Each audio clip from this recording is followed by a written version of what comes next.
scientist! It's Jade and welcome back to PESTERQUEST. Sorry if my intro sounded a little... I just woke up, and I haven't really had tea yet, but I noticed my copy of PESTERQUEST got updated, so I figure, why not record it? So, here I am. Well, anyway, we are now in Volume 4? Let's move on into this, and if you notice, our new icon... Volume 4, The Loneliest Girl in the World, is Jade. And I love Jade. Jade is my favorite of the beta kids next to Rose and Dave. But, yeah, John's awesome too. But Jade and I kind of share a thing here because, well, I'll explain when I pop into the chapter.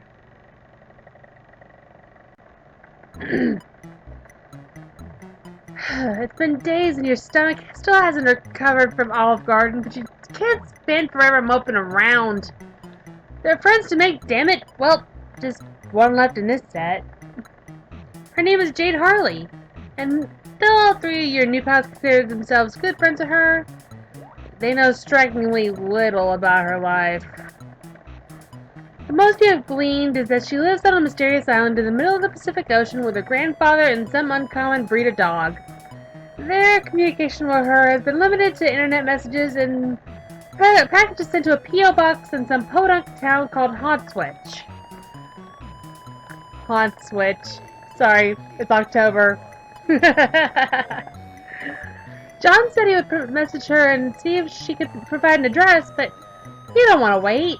Throwing yourself headlong into friendship has always worked for you. So you close your eyes, think islandy thoughts, and hope it works. But something strange happens as you channel your powers. A loud bark echoes somewhere in the distance, and nuclear green energy sparks in the air around you. You catch a split-second glimpse of a massive green sun, and then you hit the ground on your hands and knees. The whole event can't have taken more than a second or two. Wait, green sun? Wasn't that from, Cascade? Hello? You blink and you focus your vision. You're inside a room. The floor is smooth and white and disrupting the monotony in front of you are a set of similarly white paws attached to a lucis. You mean an animal. You slowly stagger up and look him over. It's back! But I love the room! Yo! Back here, the Delta Run reference! It's supposed to be Chris, but it looks more like a Temmie. That is so cool! And I see a witch back here, and there's Squiddles. He's a very large and fluffy dog, his snout held up high. A long green tongue hangs from his open mouth as he pants lightly, and the air around him crackles with electricity, making the fur on his back stand on end. Something about him feels also familiar to you. Something familiar twice over. His fuzzy and regal form reminds you of a warmth you once knew, but those neon sparks fills your stomach with dread. At the very least, he seems friendly. He leans in and drags his rough tongue along your cheek, leaving it tingling. His tail wags swiftly back and forth, and he keeps nosing at you. He seems fascinated. Aww. Back! Down, boy! Oh, hi there, Jade. Can you please put that away? I am your friend. I am your friend. Calm down there, Jade. I am so glad you're not dog tier right now. Hold on, I need a drink of tea. My mouth is like, eh.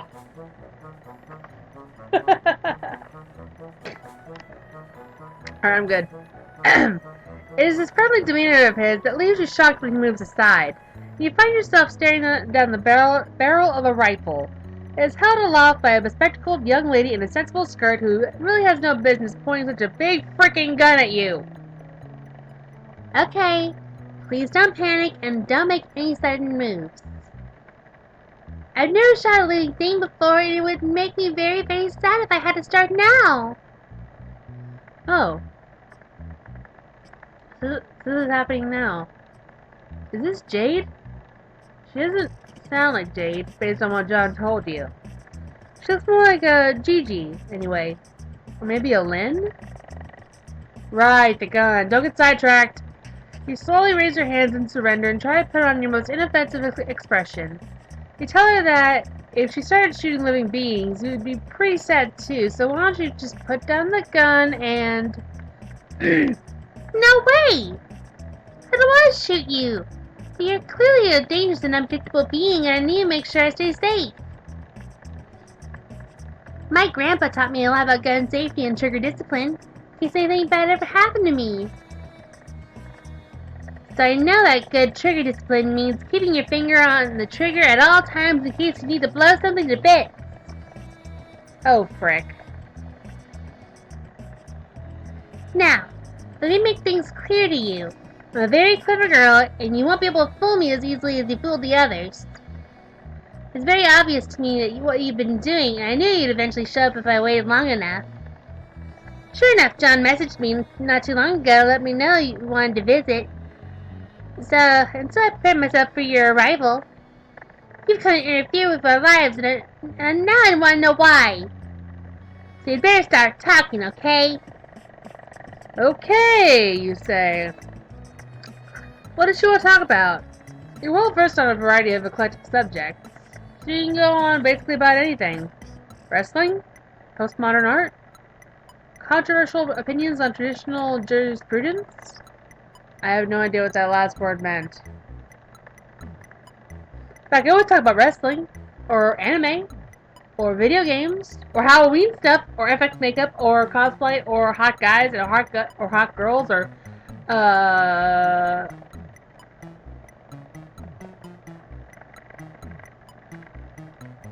Sorry, I just lost my train of thought. What was I saying? But you get the feeling that this is an interrogation, and you have really no idea what she's interrogating you over. That's a very likely story. I can put two and two together pretty easily, you know. You've never showed up in any of my dreams before, and now none of those dreams have come to pass. Not to mention I don't even see prospect when I go to sleep anymore. And that can only mean you have derived the forces of fate. You destroyed John's copy of Sparb, and it changed everything. Not only could John not be in the game, none of us could, and none of the meteors hit like they were supposed to. It was like the universe changed its very fabric to bend your evil whims. Whoa, evil? That's a little harsh. Your cop is stupid, but evil is way too much. Don't play dumb with me. What else could have motivated you to stop us from fulfilling our destiny as heroes? Heroes? John and friends are very nice, but they don't exactly strike you as heroes. That's because you don't know them like I know them. You haven't seen the shrines on Prospect, or heard stories from the Queen, or seen them in the clouds growing into brave and wonderful people. And now I'm just beginning to suspect those things. Blah. Sorry, as I said, just woke up. And now I'm beginning to suspect that those things will never ever come to pass. John's birthday came and passed without any fanfare, except for him supposedly befriending a strange mailman. And that day the internet was full of people complaining that the beta copies of Sparb weren't working. There was a huge scandal with the company. A little while later, I found out that this mailman was talking with Rose and had magical powers. I know a thing or two about magical powers. Or at least powers which seem to be magical to those who haven't studied their logical sources. Knows about magic, has black hair, green eyes. Actually, my eyes are hazel. There's a dog. And a room full of crazy crap. Yeah. And she's wearing glasses. Ends up having a witch costume as God tier. Let's see here. I'm a witch. My hair is black. It's dyed though. We have a dog in the house. Her name is Lady. She belongs to my housemate. I wear glasses. My room is basically chaotic central. I'm into witchcraft. Hell, I do witchcraft. And I visit strange places in astral dreams every night. So think about it. Jade and I are almost alike, except I do not like guns. But yours are totally different from anything I've seen.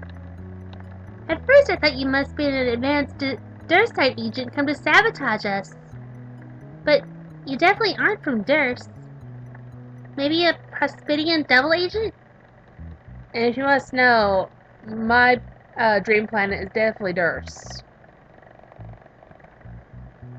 How is it considered the weird trolls who keep pestering me?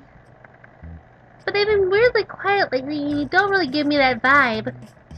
And obviously you're not a human. Whoa! Hang on, you are a human, right?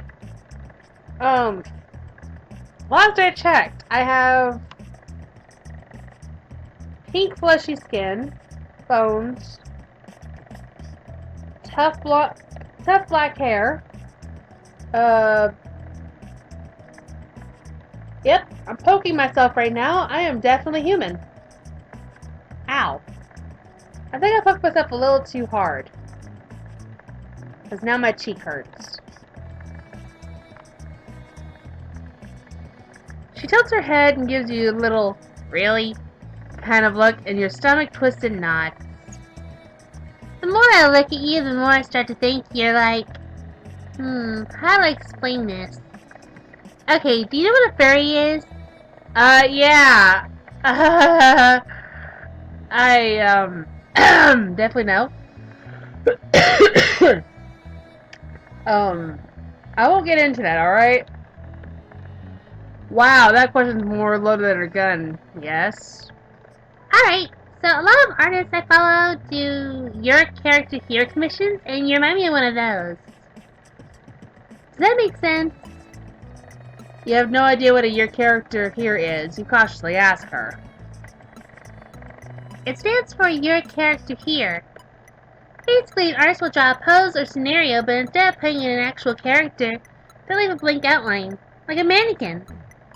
You pay them to put your own character there. And the more I look at you, I feel like I'm looking at one of those blank spaces. My intuition doesn't tell me anything about you. You've never showed up in any of my dreams. You're like my best friend Beck over here. Aww. I missed that last part. Hold up.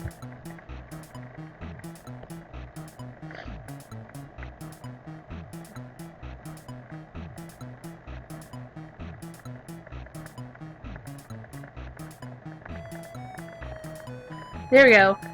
A complete wild card. Something I can't figure out. Which brings me back to my point. She had almost let her gun drop and you had almost forgotten she was holding it. But she hefts it back up to point at you and steals her gaze. You're going to tell me why you came here and did what you did. And then you're going to help fix it. That rifle is really starting to bother you. Stay calm and explain yourself is what I do. Alright. Pretty much everyone except John has called you on your bullcraps thus far. So you may as well give her the full confession. You absolutely did change the course of reality, but it was a result of a genuine freak-up, not ill intent. It's kind of a long story, but you relate it as best as you can.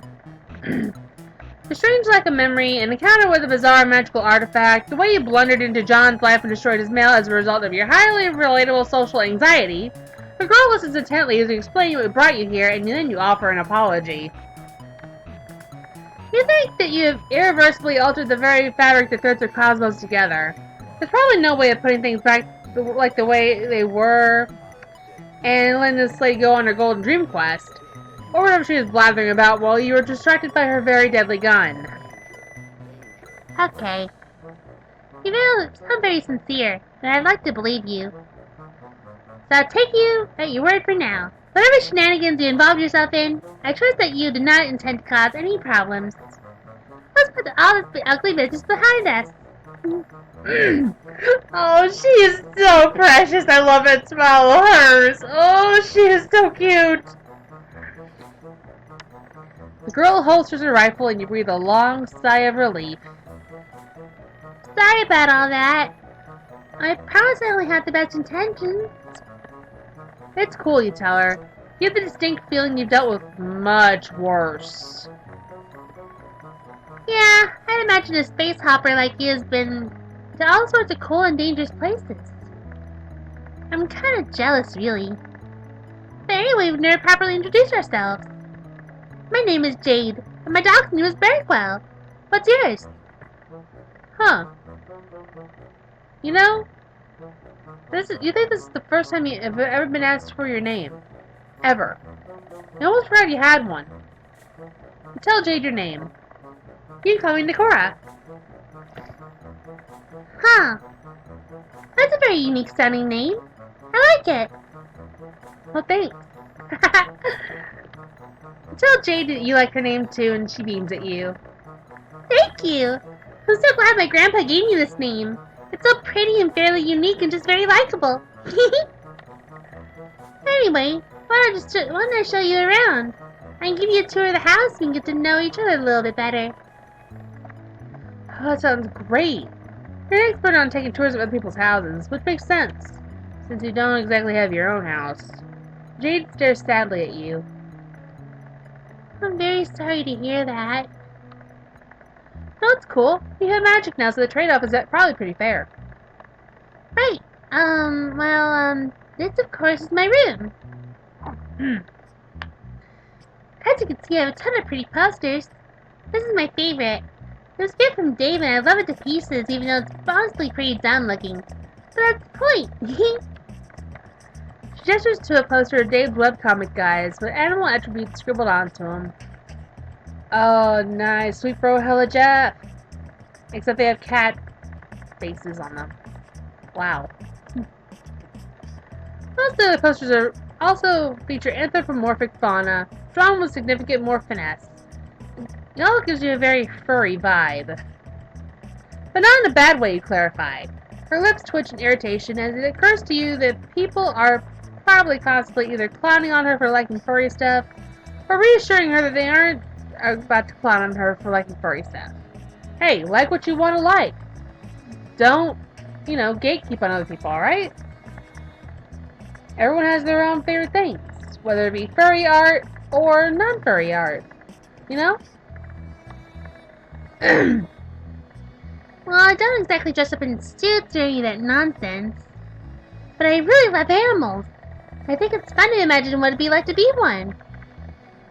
Which is why I own so many animal toys, like the man-throw traps. They were very silly but dignified fellows who are part animal and part Victorian-era gentle sir. Oh, that sounds so cool. We actually need those. I want to see a man throw. That's adorable. Jade gestures to a pile in the corner, heaped high with plushies and dolls of all sorts. Many of them look like man-animal abominations with curly mustaches, and others feature bright and puffy squid-like creatures. Those are squiddles. I know what those are. Oh, and these are my squiddles. They're based off of a cartoon show. Rose says it's a bad show, but I don't believe her. Jade fishes through the toy pile and retrieves a dark bluish-black toy. This one's Ichabelle. She's my favorite. In one episode, she gets lost in the murky brain swallows and spends years completely alone, lost without any of her friends. But in the end, her friend Podlight tracks her down and saves her.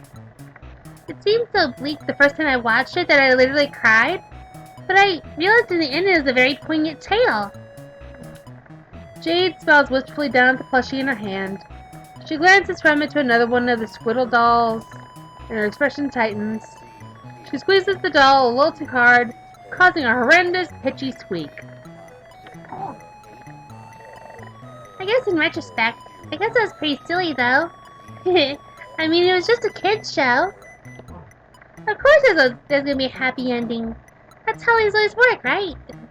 Well, you could say that. My Little Pony. Jade's still smiling as she tosses the doll onto her bed, but she puts so much force into the throw that it goes careening off the edge with a wheeze. You hear it plop onto the floor and magnetize itself to another little squiddle.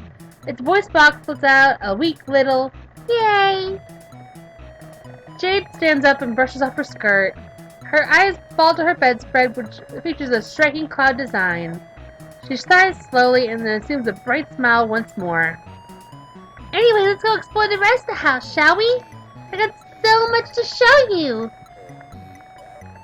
Jade hikes up her skirt and skitters down the spiral staircase, 2 steps at a time.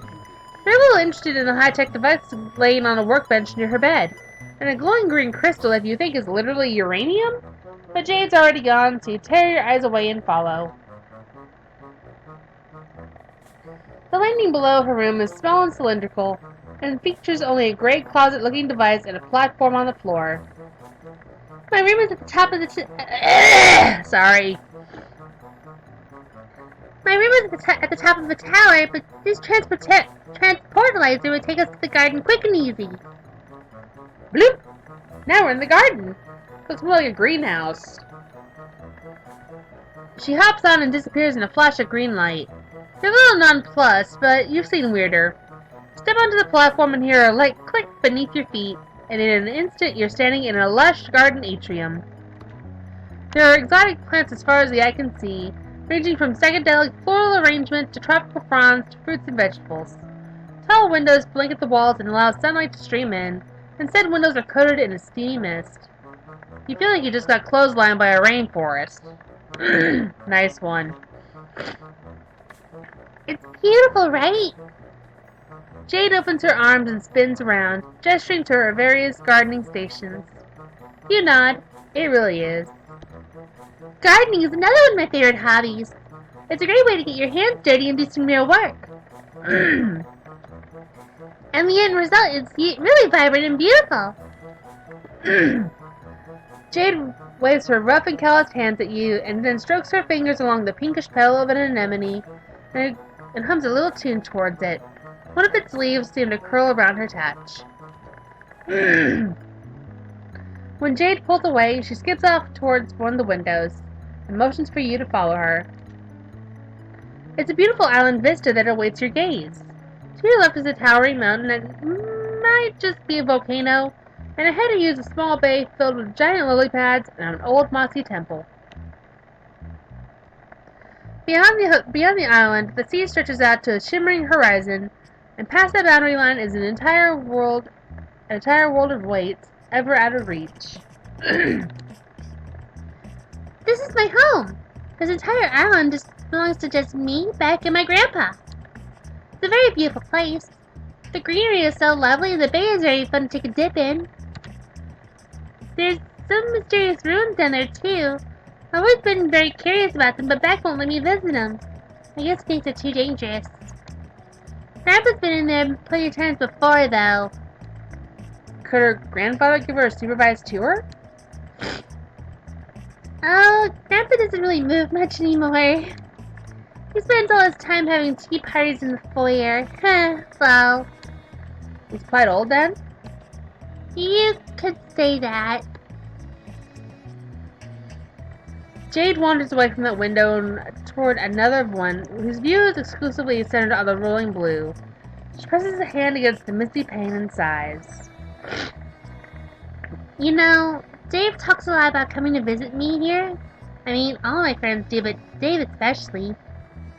In his usual Davey way, of course, which means making lots of jokes and not sounding very serious about it. Yeah, I'm itching to put my safari hat and come traipsing down to doomed Death Archipelago to get my ass murdered by the Infinidog the Eldritch Retriever. Stuff like that. I know he really means it, though. He wants to see me. Just like I really want to see him. But it's just wishful thinking. He doesn't know where this island is. Even I don't know where it is. All deliveries here go through some company P.O. box my grandpa set up before he died, and it's not marked on any maps. Because it's a special island with all kinds of important secrets on it, I guess? Or, it was special. I was special. But not anymore. Now I'm just a regular girl stuck alone on this dumb island for the rest of my stupid life. Whoa! You ask Jade if she's feeling alright. I think I may be catching a cold. Which is why I'm sniffling like crazy. Either that or my allergies are kicking in again. Hello, fall. Hello, allergies. I have not missed you. But I have missed fall. Yes, I'm totally fine. Just peachy. Thanks for asking. Come on, let's keep up with the tour. There's no time for dilly-dallying. My grandpa's collection rooms are up next. The first one is full of his big game hunting trophies. I never shoot an innocent animal, and I think the trophies are pretty hideous. But you have to admire his great work stuffing them, I guess. It is really hard to properly stuff and mount something. Trust me. And he has some cooler stuff on the lower floors, like all these badass knight statues. Or these, faded blue portraits of pretty ladies. Okay, I'm gonna be honest, some of my grandpa's collection stinks. But I think what is important is what it all represents to him. He has been on all sorts of incredible, amazing adventures, and he has this huge array of interesting things to show for it. You tell Jade that her grandfather sounds like a hell of a guy. He is also bisexual! Actually, Jake and Dirk were a thing. And in the epilogues, Jake did get with a girl. So, he is bisexual? Question mark? I don't know. Best not to assume. He sure is. Back when I was little, he used to go on trips all over the world and come back with so many interesting stories and new souvenirs. I was so odd, and I guess a little jealous too. Sometimes he'd be gone for days or even weeks at a time, and it'd just be me and Beck holding down the fort. I was always sort of happy when he came back, and I listened to his tales without making a single peep. But he never asked me if I wanted to come along for an adventure, no matter how obvious that it was that I did. I guess it's just the way of life for adventuring folk. There's no time to be tied down, even by the people you love. I could stay at home and wait for you to come back. That's how it was for my grandpa. At least, what about you? You're an adventurer too. You spotted all my friends, and you've surely been to other awesome spots around the globe. So, I bet you left someone waiting for you too, haven't you? Frost floods your veins and nestles into your heart with a burning chill. For reasons that you don't quite understand, Jade tilts her head and bores into you with wide, curious eyes. One of her hands is balled up into a fist, and both of them are trembling as she watches you. Geez, you're gonna have to coach another kid through parental issues, aren't you? You swallow down your sudden anxiety, force a smile, and remind Jade that you're suffering amnesia. Oh, right. Well, just this feeling I get, I have great intuition. Same here, girl. Same. When she smiles, the corners of her mouth twitches. It's now or never. Would you like to talk? I said I'm fine. There's nothing to talk about. Unless you want to talk about, some of these flowers. Isn't this one such a lovely yellow?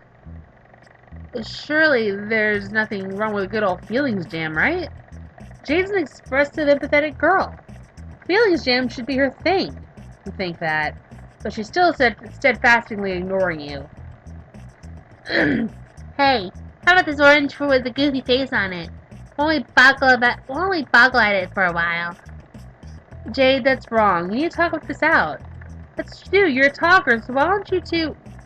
Oh my god! Just shut up! Just please shut your stupid freaking mouth! Of course something is wrong, and that something is you!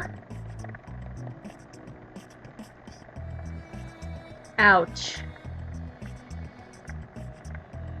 There's a long pause. Jade stands there, her eyes wide, shocked at her own outburst. She wipes a tear from her cheek, takes a shaky gulp, and then sprints back up the stairs. Oof. That didn't work. You stand there for a while, feeling like a tender AAA grade dummy steak with baked de-bagged potatoes on the side. Then you sigh and steel yourself and make the trek back up to her room. Jade is nowhere to be seen. Beck is pawing clumsily at a large, suspiciously jade-shaped lump beneath the covers of her bed. You clear your throat and ask her softly if she wants to talk. It's cool, you say. Listen to teen drama all the time, and it's some particularly choice drama. Not that you like the drama, you clarify. You just kind of exist in the periphery of it constantly. You are a drama magnet.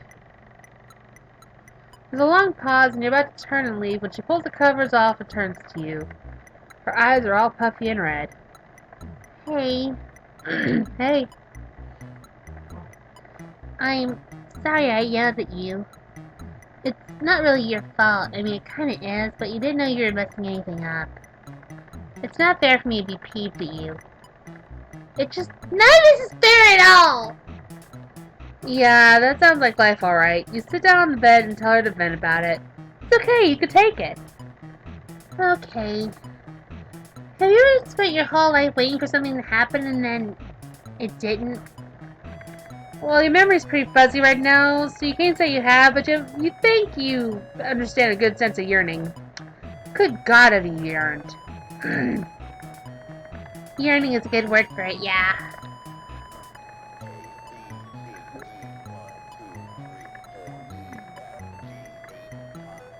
Let me try to explain. When I went to sleep, I would see this beautiful golden kingdom called Prospect and hang out with the people there. I'd wake up with these fuzzy, half-remembered feelings of happiness and visions of the future swirling around in my head. It was nice. It was a good life. But there was this really lonely feeling that I couldn't make go away no matter what I did. Aww. I would always tell myself, soon, Jade, soon it'll all change. You'll get to travel to Prospect in your waking hours. You'll meet your friends in person. You'll finally get to live. Like, really live. I waited days, months, years for the day to finally arrive, and then... it never came. I was so sure that it'd have to come on John's birthday. All my dreams told me so. All the signs were there, but it just didn't happen. Now I don't know what to do with myself.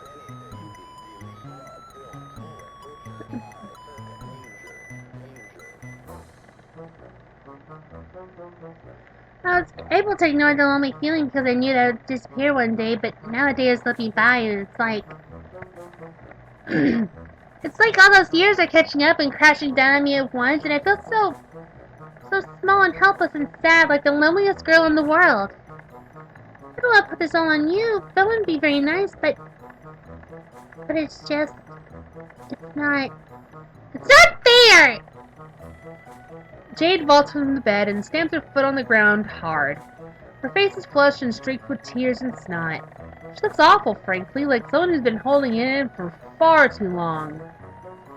Beck gets up and starts licking at her cheeks, and she holds them off until she can wipe her face on her sleeve.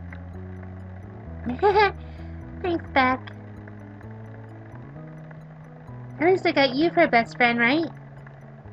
Jade settles back onto the bed, stroking Beck's fur softly. I have a lot of complicated feelings about all this, I guess. So complicated and painful that I'd rather just pretend everything's okay. But now I can't pretend anymore, and these feelings are all I have left. I hate feeling so glum. I hate sitting around feeling all sad and useless. It's stupid and pointless, and a waste of my freaking energy. It's not who I am, and I'm just dumping it all on you. I'm sorry. I really am. Man, you just completely freaked up this girl's life, but she's apologizing to you. Now you feel like the delicious 3-layered poop-head tiramisu served after that nice meal of steak and potatoes you had earlier. You really want to help Jade. And why you still don't get all this magical moon stuff she's been talking about, you do get how it feels to be lonely. That's something you can help with. You offer her your hand. Want to go see the world? She sniffles and lightly shakes her head. It's not going to work. Well, there's no way to know unless you give it a try, right? She nods, stands up, and takes your hand. Bloop! That was crazy. That's all the green sun again. You focus on a familiar destination, John's house. But as you begin to dematerialize, Beck turns to stare at you, and you hear that familiar barking in your ears. And when that flash of light subsides, you're standing here in Jade's room, only a few feet from where you started. What? See, I told you it wouldn't work. Come on, let me show you something. Jade hops up and shuffles down the staircase, and you follow. She takes you to the teleportation pad in the atrium. These transporter lasers are all powered by thermal energy and use each other as beacons for the sake of easy, short-range teleportation. But if you hook one of them up to a uranium converter and modify the coordinates specified on the logic board, you can theoretically go anywhere in the world. Which I tried, see? She twists the top off the pad with her fingertips and pulls it off and shows you the wiring underneath. It looks messy, like someone had made multiple attempts to rewire the circuits. But when I used it, it only led to the exact same thing that happened just now. Beck used his powers to prevent me from leaving the island. Maybe I got the coordinates wrong, and I would have ended up underground or something. I checked and double-checked my measurements. I think Beck just doesn't want me to leave the island. He wants me to stay somewhere he can keep me safe at all times. Perhaps he heard his name from above, or perhaps he has a sixth sense about it, but because Beck wanders down the staircase and over to Jade, she gives him a soft stroke behind his ear. I love him very much, but as long as he's around, I'm stuck here. Because the changes he made, this is how it'll always be. I'm just gonna have to get used to it, I guess. Jade deflates against one of her gardening tables and offers you a wan smile. For a split second, you could swear you could see droopy dog ears and a tail tucked between her legs. Depression to this degree simply is not conducive to friendship, and even if it was, you would still feel pretty poopy about it. You should do something to cheer her up. Alright, I'm back. Anyway, I don't think we should challenge Beck, because Beck is an ethereal doggo with nuclear energy, so let's go explore. You present your most finely honed smile of confidence and urge Jade to stand. This is no time to mope around. There's plenty of fun to be found without leaving this island. You suggested that perhaps with your help you can give her the opportunity to explore that temple she's always been curious about. Really? Because that would be super fun. What about Beck? Well, there's nothing to worry about there. You just have a genius plan, you tell her. You'll tell her to just head on over to the temple and you'll take care of the rest. Okay, if you say so. Please don't do anything to hurt Beck, okay? I love him to bits. You wouldn't dream of it. Not on this ride, at least. Jade transportalizes downward and you turn your attention back. He was idly sniffing one of Jade's plants. You advance on him slowly and with intent. You know what must be done. Pet the dog. You get right in there. You pet the hell out of this dog. You employ all your strongest pamper checks, like the quick scritch up, the main massage, and the rare Connell Brown EX dog smite. Or Doge smite. Somewhere in the distance, a bluebird observes your masterful display and chirps happily. Uh-oh. But suddenly, Beck's head snaps up and he points his snout in the direction of the temple.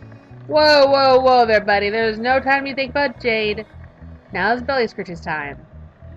You start rubbing Beck's stomach and he flops up on his back with his tail wagging and his feet curled up. Who's a good boy? Beck looks up at you and you can see the cosmos reflected in his deep, piercing eyes, and you understand. He's a good boy, and he knows it. After a while longer, threading your fingers through his silky fur, Beck curls up beside you and yawns, starting to nod off. Kiss him on the forehead and then take the opportunity to slowly stand up and exit the room, letting the sleeping dog lie. You're a little worried about alluring Beck by using your powers. He seemed to be pretty keyed into that kind of space-time manipulation, so you just take the long route to the temple. Jade's Island is a very beautiful place, with rolling hills and lush, sun-bathed plains. It looks like an excellent vacation destination, but it's also so bare. There's nothing and nobody around except for the hollow whispers of the wind. You can see how this place would feel much less like paradise after years of being spent stranded here. When you reach the lake surrounding the temple, you see that the giant lily pads outside have arranged themselves into a walkway that you can use to reach it. How strange and convenient. You channel your inner frog and hop across. Hey! Up here! Jade calls down to you. She's at the temple entrance, far above your head, waving down at you. Grooves carved into the wall form a ladder that you can use to climb up. And soon you are standing beside her at the entrance to the temple. A huge, imposing archway marks the ingress between the sunny island and the dark interior of the ruin. From within, you can see a faint green-yellow glow that seems to come from runes carved into the walls. Spooky! Whoa, cool! As you proceed through the entryway, Jade runs a hand alongside the glowing walls, her face bathed in sickly green. At the end of the hallway is a large round platform decorated with cloudy designs and a glowing orb at the center. It doesn't pique your interior decorator, but Jade seems quite awed by the sight. This is Skya! I knew this temple had to be connected to that world in some way. Jade rushes onto the platform and begins to descend. You quickly follow her before you're left behind as the elevator takes you down into an expansive and dark room below. Don't give me any ideas, because you know I'll put on the voice. Much like the rest of the temple, the space seems very sparse, and is illuminated by the faint glow of the runes of the wall. Oh look, it's 413! A large purple lotus flower rests atop a pedestal in front of the elevator, petals wilted. There's an electronic display built into the pedestal, with a timer that could feasibly count down for millions of years, but it seems to be glitched. Stuck a few hours away from zero, with the second digit constantly ratcheting back and forth between two numbers. Jade places a hand on the pedestal and sighs. Huh. The number is stuck. I think this is a time capsule, but it's malfunctioning for some reason. Was I supposed to open it when the time was right? Now I'll never know. What else could this place be hiding from me? As if on cue, the elevator platform shudders and begins to rise behind you. As the platform ascends, it becomes clear that there is a pit beneath it, which is basically video game logic 101. Jade looks down into it and you follow suit and see Transportalizers? there's two of them, one a deep purple and the other a brilliant gold. Jade leaps down into the pit, which is a pretty brave maneuver because it's deep as hell and real life still has fall damage. She grunts and sinks to her knees from the impact, but quickly recovers and rushes over to the golden transportalizer. She examines it for a moment and clambers on. With a soft click, the pressure plate is depressed and the device surges to life. She disappears in a bright flash of light. Well, crap, you better follow her. You hop down and step onto the transportalizer, and the same flash of light consumes your body. We're on Skya! No, this is not Skya. We are on Prospect! We made it to Prospect! I think the other one would have taken us to Durst. Jade, when I'm done, I'm hopping on the other one to Durst. I want to go say hi to the Black Queen. You feel something like wind whipping around you as your molecules are dematerialized and then reassembled in a new locale. A shimmering golden palace. Wow, this place is too freaking bright. Someone needs to crank down the saturation pronto. I don't believe it. Jade is looking around with wide eyes that reflect the golden surroundings. This is it! This is Prospect! The planet I visited in my dream! I didn't think that it was possible to get here like this. What does it mean? Why am I allowed to be here right now? I should go talk to the Queen! Oh boy. And with that, she's off, sprinting down the halls with a renewed sense of vigor. Scramble to keep up with her, threading your way through crowds of confused white-shelled folks in fancy outfits. They were kind of reminding you of yourself, but with chitinous bodies. You sidestep a lady carrying a paint can and shuffle down a lengthy golden staircase adorned with regal golden spikes. And you can only barely keep your eyes on Jade's long black hair as it swishes behind her. When you finally catch up, she's in the middle of an argument with two burly fellows in white suits. She stamps her foot at them, but they are undeterred, blocking her passage further. Eventually, Jade wheels back to look at you. She tries to soften her expression for your sake, but her face is still sour. The guards won't let you see the queen. Apparently she's really busy with something. They told me I'm not supposed to be here and then I have to leave right away. This is totally bull. I'm a princess. I suppose some of these idiots can't even recognize me without the pretty golden dress. Well, I guess I'm not getting any answers here either, so just get out of here. And she's off again, this time striding forward with her fists curled and her jaw set. You glance back at the guards whose furrowed brows strike you more as worry than ire, then follow Jade back. You're almost to the exit when you see it, a dark figure silhouetted against sky as brilliant blue. They're humanoid in shape, with two leathery wings outstretched and inky black tendrils trailing behind. Crimson forest crackles in their wake, and they swoop over the city like a bird of prey. Something about them gives you a major case of the heebie-jeebies. You do nervous little half-jog back to the transportalizer and get the hell out of Dodge. The temple feels oppressively dark compared to the blinding brighter prospect. You spend a while blinking as your eyes readjust. Uh-oh. The transportalizer you just used up flares red and then cracks. That's probably not a good sign, is it? You do what you do best, ignore it, then climb out of the pit. Jade is standing beside the Lotus contraption, running her hand along one of the pedals with her face set. What does all of it mean? Was it here all along? Has my grandpa been to prospect before? Well, he was a prospect dreamer. If I can go there, then it must still exist. The game must still exist, but how? None of it makes any sense. I need to think about this. You follow Jade slowly back to her house as she mumbles to herself, brows furrowed. You can barely catch what she's saying, but she's clearly thinking hard. The clouds have never been wrong before. Is it too early? Was this meant to happen? Once you reach the atrium, Jade lets out a sharp breath and nods her head, resolute. She turns to you. Alright, I think I understand. I know what's going on now. Great! You offer her your most winning smile. What's the sitch? Well, the truth is all those being very immature about the idea of being a hero and having a destiny. Life isn't like in kids' cartoons after all.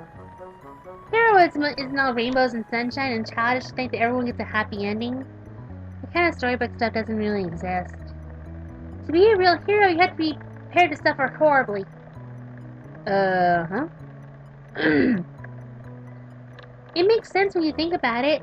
If everything came easy, there wouldn't actually be anything heroic about it. Why else would my grandpa have me put on this island? Why else would Beck want to keep me safe here even though everything's changed? It's because it's my destiny. I have to prove that I'm willing to suffer and willing to sacrifice. That has to be it. This can't have all been for nothing, right? That's not the way the world works. Everything has a purpose, even if it's not clear at first. Seeing Prospect in the flesh reminded me of that. My purpose is to do what I've always done. Help my grandpa and Beck have helped me prepared for. What my grandpa and Beck have helped me prepare for? Sorry. I know I'll be really lonely. But in the end, it means that everything will continue to play out the way it's meant to. It's a very noble job, and I've got to be the one to do it. You're at a loss for words. This doesn't really feel like the right takeaway from all this, but you don't know jack about Spurb or Destiny or any of that nonsense, so who are you to say otherwise? So thank you for helping me visit Prospect. I wouldn't have figured this all out if not for you. And I'm sure that meeting me is one step along the way towards your mysterious fate as well. I'll be rooting for you. Jade erupts into a broad, beaming smile. It might be the first completely genuine smile you've seen from her this entire time.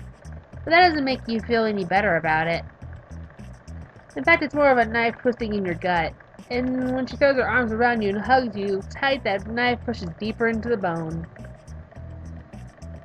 Well, you probably have more important stuff to do than keep hanging out with me. How would you get back to it? Jade turns around and heads for the staircase, leaving you to stare at her retreating form. Is this it? Will you accept the new destiny you've written for Jade and allow her to stay here trapped on this island? Is this it? Do not accept! Some people might take this as a lesson in the responsible use of reality-altering powers. Some people might even swear off manipulating canon entirely. But not you. What's the point in having sick-ass powers if all of you never use them? Maybe some god's gonna punish you for the way you've been frigging with the universe. But right now you don't care. This girl would burn her stuff to ashes to keep her friends warm. The least you can do is risk the flame for her sake. You quickly sprint up the stairs. This is the longest chapter I've done. Oh, you're not leaving? Don't you have places to be? I'll be fine here alone, I promise. It's my duty. I'll get used to it eventually. You can't imagine she's okay with that, no matter what she says. Does she really want to stay alone for the rest of her life? Well, of course not. What I want to do is explore the world and hang out with all my pals. But it's not about what I want. It's always about doing what has to be done. That's what it's always been about for me. Well, that's bullcrap! Huh? Maybe Jade's fate dictates that she never plays the game that she wanted to play. Maybe heroes don't get a happy ending, but that doesn't mean heroes can't be happy. There comes a time in every woman's life, you tell Jade, where she can't leave home because her pet is an overprotective god. Huh?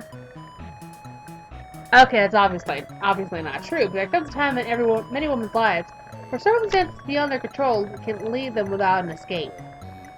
Perhaps it is easier to believe that the escape will never come, but you can't let Jade do that. When life has you stuck, at home perhaps, you can still hold on to hope. You can fight. No matter how long you have to wait, you can keep looking for another chance to see the world. And if the universe tells you to sit, stay, and roll over, you look the universe dead in its eyes and ask, who do you think is the master around here? And then you tell it to motherfucking heal. Yeah? Yeah! You're right! Even now, I'm still being childish. It was easier to tell myself to be miserable for a noble cause instead of holding on to hope and maybe getting hurt again. But I have to have hope! That's who I am! I'm a hoper, not a moper. I'll keep trying to convince Beck they'll be safe for me to leave the island. Things have changed and maybe he doesn't realize it yet. He's kind of a silly dumb dog at times, but he loves me, and I love him. We can work it out. Maybe it'll take a while, but I'll definitely figure things out. And while I wait, you'll come visit me sometimes, won't you? Of course he will. You are not in the habit of abandoning your friends. The idea is unthinkable. You promised Jade that you'll come visit her. Come visit? Come visit! A light bulb goes off in your head. One of those cool LED bulbs, the kind that syncs up to your phone and changes colors and spies on you for the government. Party time! You ask Jade if she's ever had a slumber party. A slumber party? No, I've never had one. It sounds exciting, but, is it really a party if there's just two people and a dog? That sounds more like a mild slumber hangout. Don't worry about it, you tell her. Just start getting the place ready for a bash. Pull out the sleeping bags, conjure up some lightly irradiated snacks, pump up the fresh jams, etc., etc. I don't know if we even have sleeping bags, but okay. I'll see what I can do. Maybe there's something useful in my grandpa's old supplies. You shoot her a confident salute and then dissolve into the ether cannon. Alright, Egbert, up and at 'em, it's party time! Yoink! John yelps and tumbles out of his chair, crashing it to the ground in an undignified heap. It looks like he was in the middle of debugging some code on his computer when you interrupted him. He disentangles his limbs and stands up with a groan. Okay, Magic Mailman, we need to get some things straight. The powers are extremely cool, but using them like this is actually kind of lame. Jump scares rank very low on the prank scale. They don't take any effort, they're just sort of mean and annoying. You apologize for scaring John. You're just in a very excited mood right now because it's time for a mother frickin' slumber party! Oh, cool! I've never been to a slumber party before. Who's it with? You grin. Don't you already know who with, John? You making an association of mailmen? You're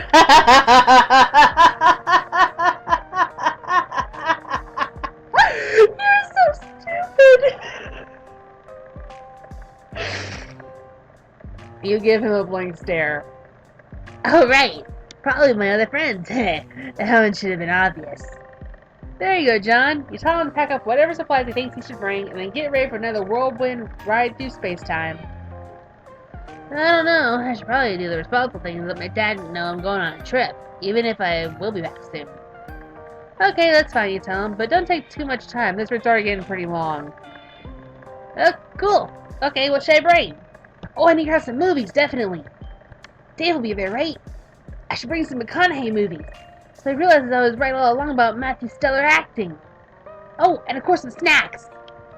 This is a great time for me to unload all the excess birthday cakes my dad made me. Seriously, there are hundreds of them in the fridge. It's highly ridiculous. You wait patiently in John's room as he goes downstairs to fetch his bounty of cakes, talk to his dad, and do all of his other prep. It takes forever.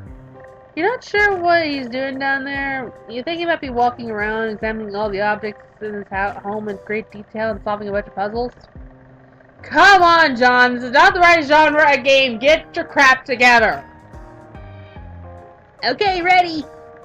Zoop. Now we're at Rose. Alright. Step 2 is going to get Rose. Take John's hand and zap the two of you in a Rose's mansion. John spends a while goggling at the giant statue of Zazarpan the Learned. Then you ascend the staircase towards Rose's room and knock on the door. The voice comes from within, slightly muffled.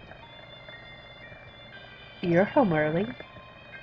I've been hearing strange noises from the neighboring lab of late. Have you... Rose opens the door and freezes. John? Her eyes widen and she slowly steps backwards, which John takes as an invitation to try into her room. Her cheeks darken and she scans the room, eyes flickering from mess to mess. Surprise, Rose! We're here to steal you away, like the owl who kidnaps Harry Potter. That's not... She sighs and turns to you. I care to explain the sudden intrusion. It is normally considered polite to call ahead, especially when one is possessed of reality-bending powers. Oh, don't be so melodramatic. There's probably nothing too embarrassing in this room. John furrows his brow as he glances around the room, eyes sweeping over the walls. He eventually settles on some pictures that have been hung up. I mean, look at these great drawings. Did you do those? That is so cool. I didn't know you drew stuff. Rose gives him the smile of a girl whose soul has been shriveled into a blackened husk. Again, an explanation would be nice. You've explained that you come to collect Jade's friends for a slumber party. I see. The commercial and critical failure of Spurb must have impacted her more strongly than I anticipated. She was really looking forward to playing that game with us. Yeah, that's putting it lightly. Probably. I would hate to disappoint her further. Consider this my RSVP. Rose gives you a curt nod and then turns to frown at John, who's poking around the corner under her bed. Something tugs at the corner of her mouth. John, My mother is busy, will not be expected to return for a while. Won't you and our strange friend go analyze her room instead? I need time to pack. Okay, Rose, whatever you say. Rose shoves you out of the room with more strength than you expected from a 13-year-old girl and shuts the door hard. Man, I hope Rose realizes I was being serious when I said her drawings were good. I didn't bother doing that last one, I'm so sorry. John speaking loudly enough that Rose can almost certainly hear him from the other side of the door. You think he knows that, but you don't say anything, except to casually suggest that you and John go wait downstairs and admire all the ridiculous wizard art. He agrees. God, this house is so weird. Who needs a giant statue of a wizard? Where'd they even get this? Well, speaking of weird, I didn't want to up with Rose in case it's some funny story I'm not in on, but what's with all the writing on her? But John trails off as Rose descends the stairs with a neatly packed bag.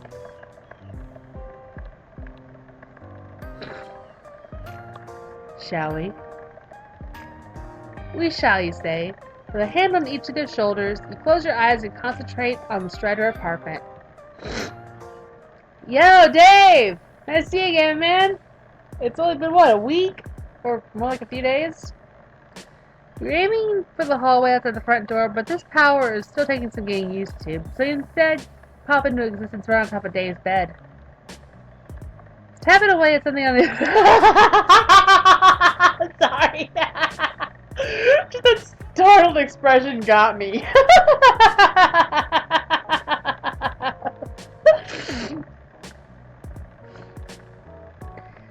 He's tapping away at something on his computer, and as soon as you appear, his entire body tenses up. You've barely had a moment to react before Dave wheels around in his chair and flings a handful of shurikens at you. One of them grazes Rose's cheek so closely, a strand of pale hair flutters to the ground. She turns to look at the weapon now embedded in the wall and runs a finger along the edge of the blade, squinting. Oh, Jesus crap. What the frick, man? Surprise! Okay, rule 1 of time travel or dimension hopping. Don't frickin' pull any of this kind of crap. I mean, seriously. Under any other circumstances, I'd be crapping my frickin' nuts off with the opportunity to chill with my best bro. But dude, you can't just drop a guy's besties in the middle of his room like out of nowhere like this. This is an extreme social faux pas. You gotta give a guy time to prepare. Don't be melodramatic, Dave. I assure you. There's nothing present in this room that could make us think any lesser of you. If Rose was scarred by that near-death experience just now, she doesn't show it. She hops off the bed and glances around. I'm sorry. Just that face Dave was making. That's the face of saying, oh crap, I almost hurt somebody.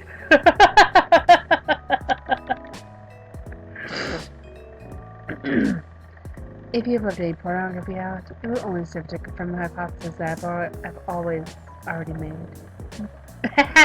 Dude, are these selfies? Are you doing the duck face in this one? Oh man. Oh, for frick's sake, John. You get a VIP all access backstage pass, and the first thing you do is insult my stuff. Like some rowdy tool at the Nickelback concert rummaging through their closet instead of doing the musical world a favor and assassinating them. Well, yeah. You do the same, dude.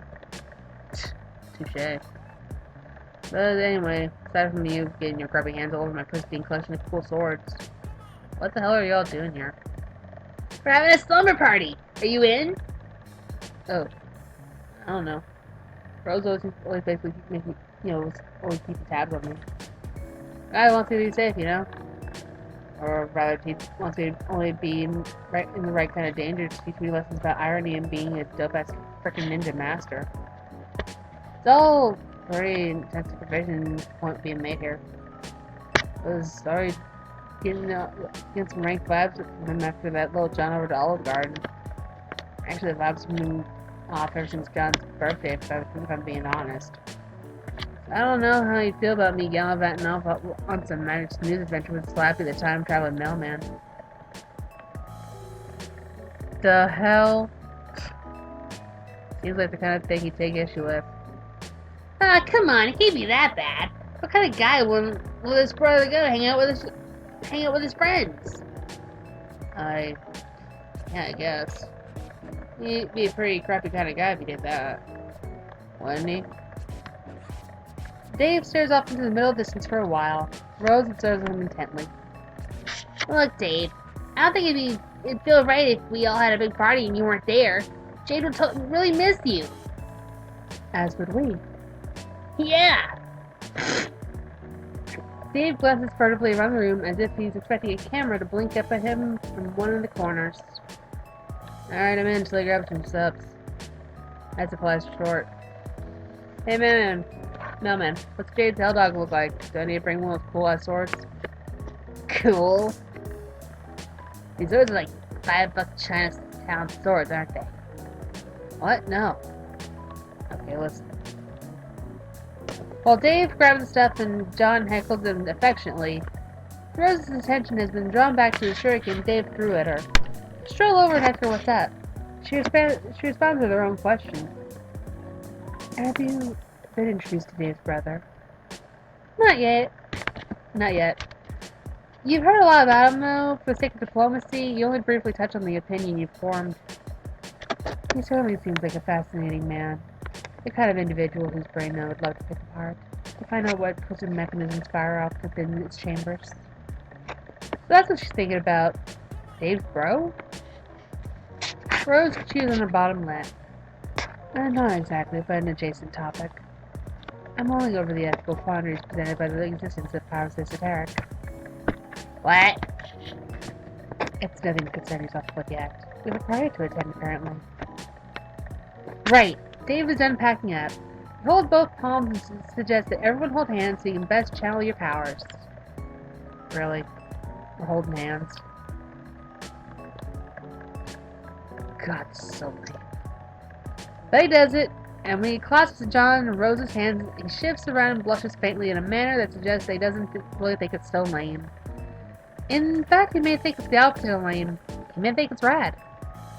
And he'd be right. Friendship is the raddest thing out of them all. You're back. You're full of warm and fuzzy friend feelings as you teleport back to Jade's atrium. No, wait. That's just to feel your body dissolving and reconstituting itself halfway across the cannon. These are very similar feelings, okay? You head to the base of the staircase where you call out to Jade. Her guests have arrived, you tell her. Jade rushes down the stairs and nearly trips over her skirt. Her expression is tight and anxious, and when she sees your motley crew standing there, she freezes up. Her breath hitches in a half sob. You really did bring them. They're here. You're all here. Jade breaks into a wide grin and sprints forward, launching herself like a missile at her. She just bounced on him like boom!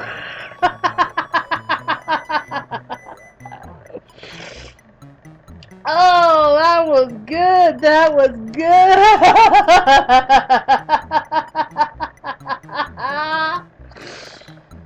Oh, that's funny.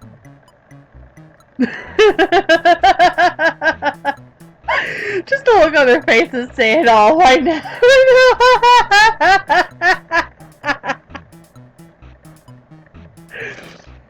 Oh, that's gonna stick in my head all day today.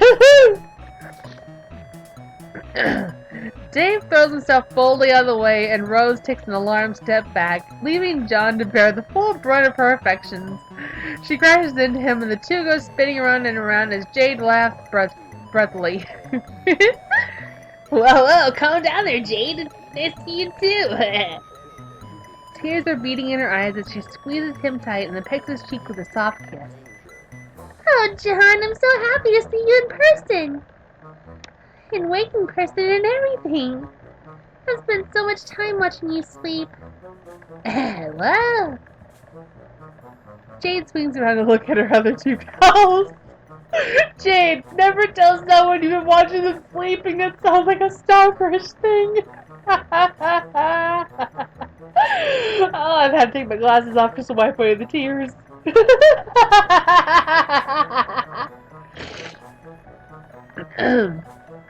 Come on, you two.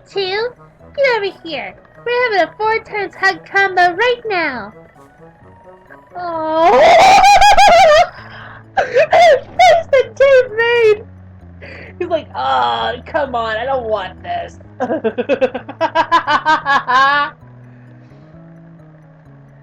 Rose and Dave cautiously step forward, and Jade, with John's help, yanks them both into the tight embrace. She smooches on the cheeks too. Rose's face lights up with a blush, and Dave nearly goes catatonic. When Jade pulls back, she's clutching John's hand and tugging so hard she might pull the damn thing off. Come on, everyone, let's go upstairs. I found a bunch of military-grade sleeping bags in my grandpa's old adventuring gear and set them up in my room. We'd play with all my toys and jam out to some music and stay up all night chatting with each other and oh my god, you're here. You're all here, this is really happening. Jade's next laugh verges on hysterical, and she's got tears streaked down her cheeks. Dave looks a little perturbed. Wow, holy crap. It's cool, Jade. No need to get so like this. Kind of freaks me out seeing you cry. Not that I'm trying to make this all about me. I mean, Dave, you're doing a horrible job of comforting her. Jade, come here. I shall hold you in my arms. Rose walks over to Jade, extends her thumbs, and swipes them down Jade's teary cheeks in a stiff, mechanical motion. Then she wraps her arms around Jade in an embrace that could generously be called a hug, but it looks more like the precursor to an alien medical examination. John boggles at the display.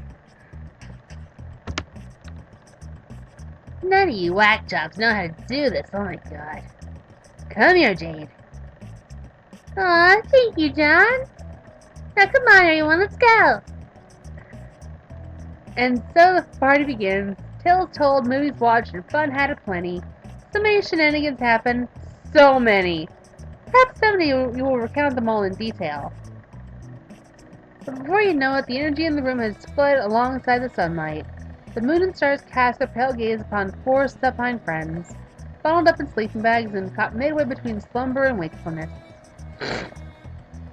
Dave is rambling about some inane bullcrap that nobody's paying attention to, and Rose is attempting quite terribly to lecture John and Jade about the modern reinterpretation of Lovecraft's works. You'd think it's about time you bowed out. It's not that you haven't enjoyed chumming up with these kids, but you'd feel weird kind of sticking around overnight. You can come back later. Besides, you got places to go and sights to see. There's an entire golden moon out there full of potential friends that you knew nothing about before today.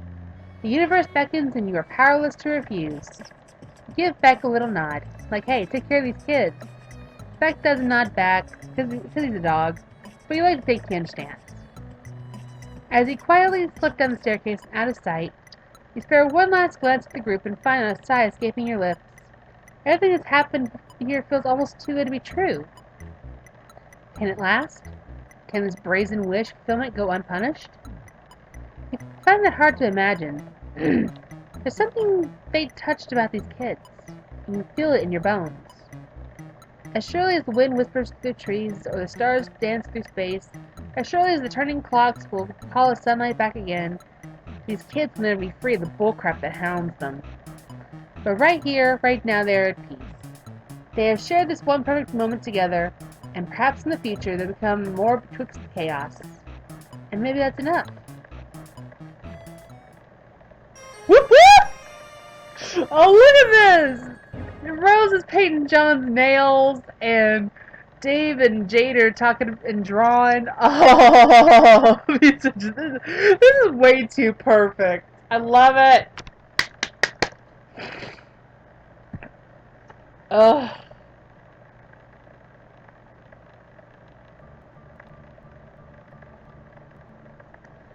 Well, that was Jade's route, and we are done with the beta kids. Pretty soon, we're going to be probably popping in over to Alternia, and I'm talking about beta Alternia with Carcat and Terezi and I almost said Jade. But I was trying to say Kanaya and Equius and even maybe Vriska? Oh god, let's not do Vriska. But yeah, we may be getting some trolls next. I am excited. This is the longest route I've done. I'm not kidding. I mean, John and Jade's routes, not Jade, John and Rose's routes were long. Dave's route was long. But this is the longest. Like, I'm literally standing at an hour's worth of recording that I'm going to try to shorten down to like, I don't know, an hour solid? I don't know. But, gee.